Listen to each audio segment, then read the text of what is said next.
morning, everyone. Today we're going to talk applications of exponents. And, if you ever decide to become an engineer or a construction worker, or if you just want to remodel your bathroom, your bedroom, a living room, these are some applications that you are going to need to know. So perimeter and area.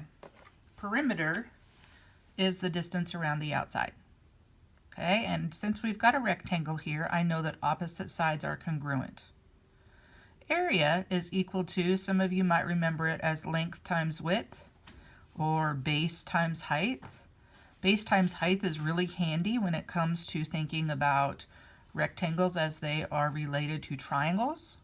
So anyway, in these first couple of problems, we're asked to find the perimeter and the area of each figure. This is going to require that we remember our rules of combining exponents. So since perimeter is the distance around the outside, I'm going to be adding up all four sides.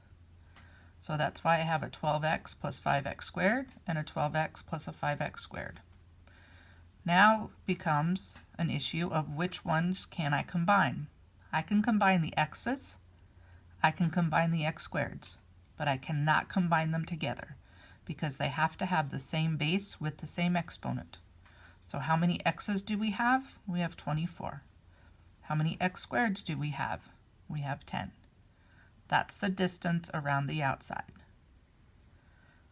It's just like saying if this was 12 miles and this was 5 miles, how far around the outside?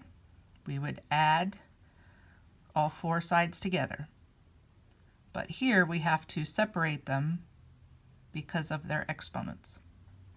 Area is a little more forgiving because we're going to multiply the length times the width, base times the height. Same thing.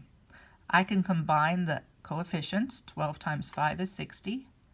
And then the question is, how many factors of x do I have since we're multiplying them all together? There's one here, there's two there. That's where we get the x cubed. Okay, next problem.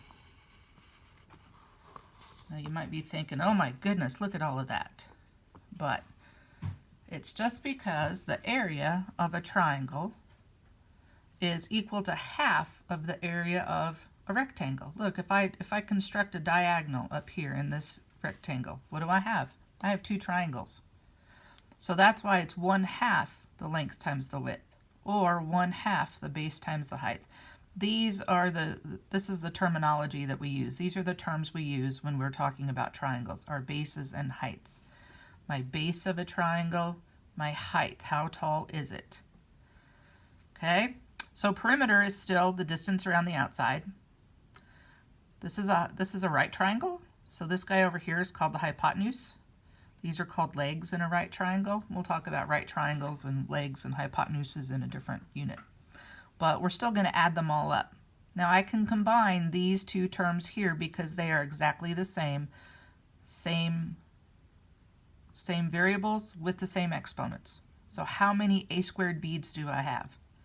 I have 4 here, I have 10 there, I have 14 a squared b's. And we're just going to tack on that 3ab. There's nothing to combine it with. Now like I told you up here, multiplication is more forgiving. And we don't need the hypotenuse to figure out the area of this triangle. Because picture this, if we went ahead and made it back into a rectangle, we wouldn't be using half of the diagonal. We would just be using the length and the width, or the base and the height. So 3ab times 4a squared b, and multiplying by 1/2 is the same thing as dividing by 2. So first we're gonna simplify the numerator. We can multiply the coefficients to get 12. How many factors of a do we have? 1, 2, 3. So that's where the a cubed comes from. We have 1, 2. That's where the b squared comes from. We're still dividing by 2. We haven't done that yet. Now just like with multiplication, combining the coefficients, I do that with division. And 12 divided by 2 is 6. Please don't divide the exponents. That's not what this is saying here. Okay? It's saying we're going to take the number of a cubed b squareds and divide it by 2. So we had 12, divide it by 2, we now have 6. Okay, so before we get down to these next three, we'll take a short break and meet you on the flip side.